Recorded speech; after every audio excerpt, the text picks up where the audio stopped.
Magandang hapon sa inyong lahat.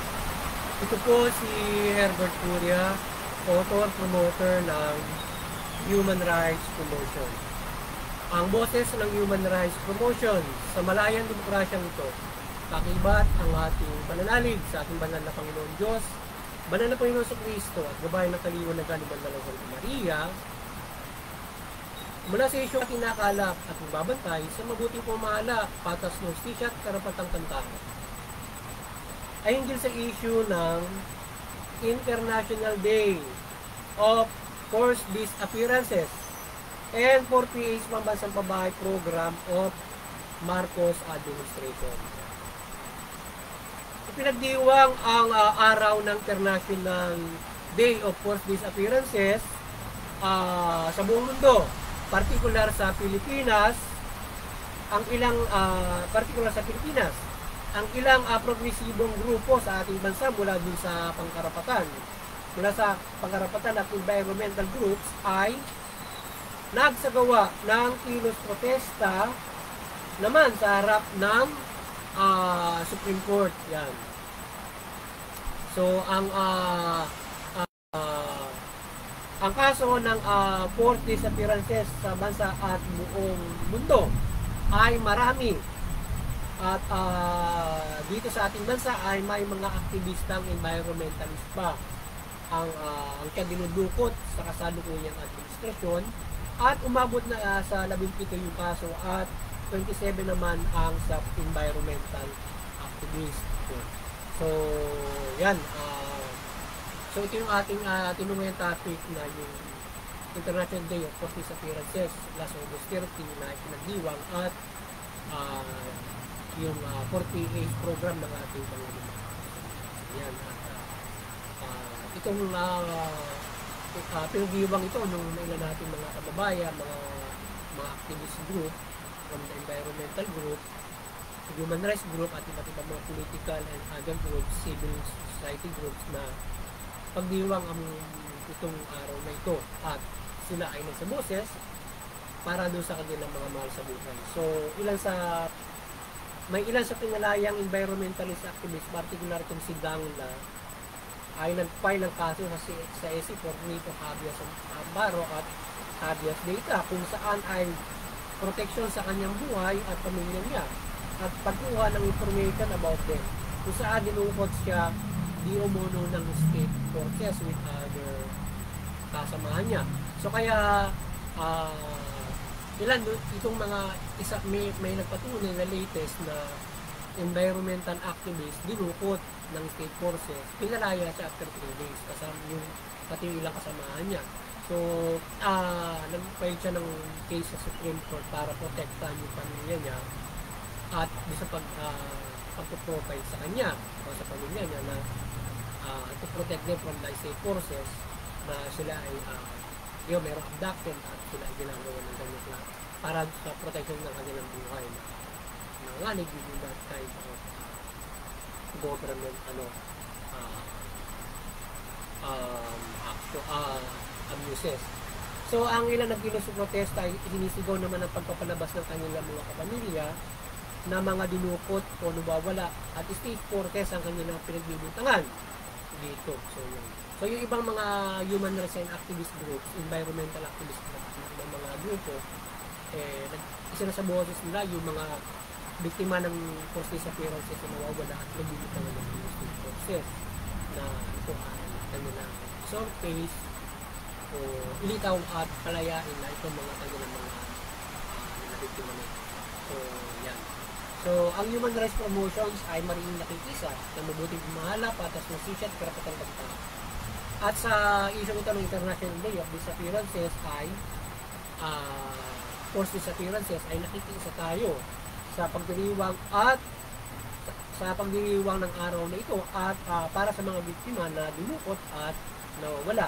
Sinusuportahan natin ang boses ng mga San Pilipino mula dito sa mga human rights groups na ito, environmentalist at mga ilang mga aktivista na kanilang mga hinaing sa nagawa, at yung mga pamilya ng mga biktima na niya yung nagawa din mo ng state forces sa kanila at kapamilya nila at organisasyon na nabiktima ng force disappearances na palayain na at ilabas itong mga biktima. So, isang human rights promotions doon sa mga pamilya ng mga biktima, human rights groups at environmental activists o group na yung mga kasamahan nila, mga kapamilya nila ay palayain na ng mga assault case na noong mga nag-abduct sa kanila o dumukot na kung ito state forces or non-state, so palayain na sila.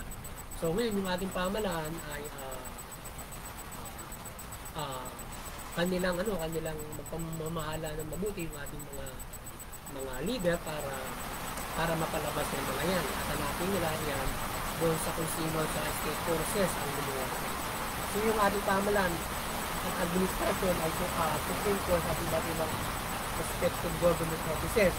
Ang agency ay magpahirap ng fair protection and justice na mapalaya ang mga naabdak na hanggang ngayon ay nawawala at ang iba ay nakakulong, napawang mga aktivista lamang at walang nawala pang lahat. So nire-red tag ang iba sa kanilang mga boses sa politika at kalikasan. So sana yung ating pamahalaan na itong ating administrator Marcos, SC, maging yung ating APPNP, so umaksyon sila na protektahan ng fair protection of the law itong mga aktivista na nawawala na sila ay makapasok case. At itong ating mga aktivista ay bigyan ng equal protection of the law na hindi sila na-abduct or inaabuso ng ilang mga state forces na naniligaw ng landas o nagkakamali facing insurgency, facing insurgency and ang ating pamahalaan ay in facing insurgency ay aksyonan at harapin nila ito ng patas at i-implement nila yung ating batas, ang IHL human rights ng hindi umaabuso upang walang mabiktima ng anumang uri ng pang-abuso like itong forced disappearance or worse pa dyan. So ang ating pamahalaan ay magkaroon ng mahusay na batas at pagpapaira ng batas against insurgency. At itong mga pawang mga aktivista lamang at iba't ibang status sa buhay ay hindi madawit at abusuin na paghinalaan sa pagre-revolusyon at i-abduct o i-trump up charges at ang masalak dito ay i-extrajudicial killings. So, kaya magkaroon ng mahusay na batas ang ating pamahalaan from the existed laws.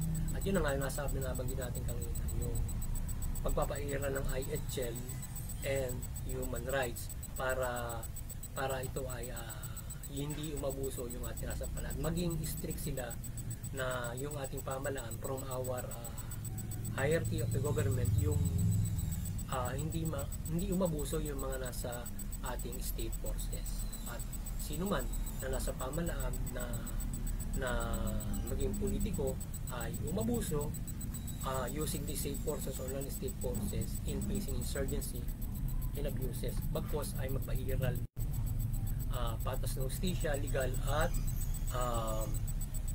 iwasan yung paglabag sa karapatang pantao at pang-abuso. Kawawa ang maabusong walang kasalanan at mayroong IHL at human rights na dapat sundin at maging batas to face insurgency para hindi makaabuso at labag sa batas ang state forces. Ngayon, maging strict ang ating administrasyon na hindi dapat mabiolate ang ating state forces in facing insurgency para particular itong forced disappearances. Yan.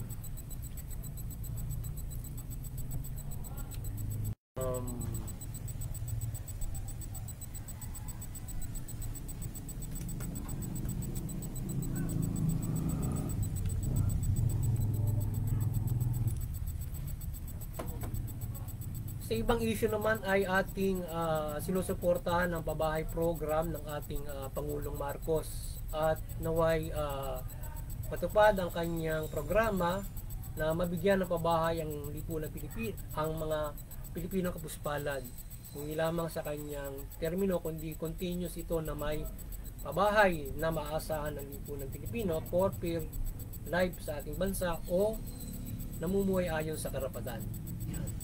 So, pagkalooban naman ng ating Panginoong Diyos at Kristo Jesus ang ating Pangulong Marcos ng mahusay na pamamahala in fulfilling his government program from pabahay at trabaho, etc. etc.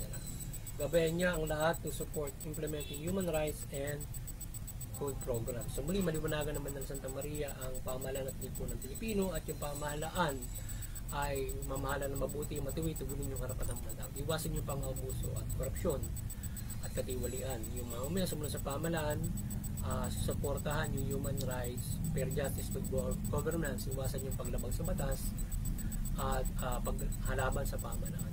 At upang magkaroon tayo ng mahusay na pamahalaan at madaling kaunlaran. Yan. At tayo at isa lahat ay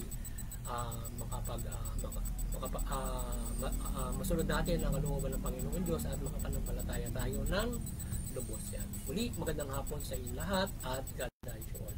So, muli sana nakabagsabosa naman ng human rights promotion hinggil sa karapatang ng tao mula sa issue. Magandang hapon sa inyo lahat. God bless you all.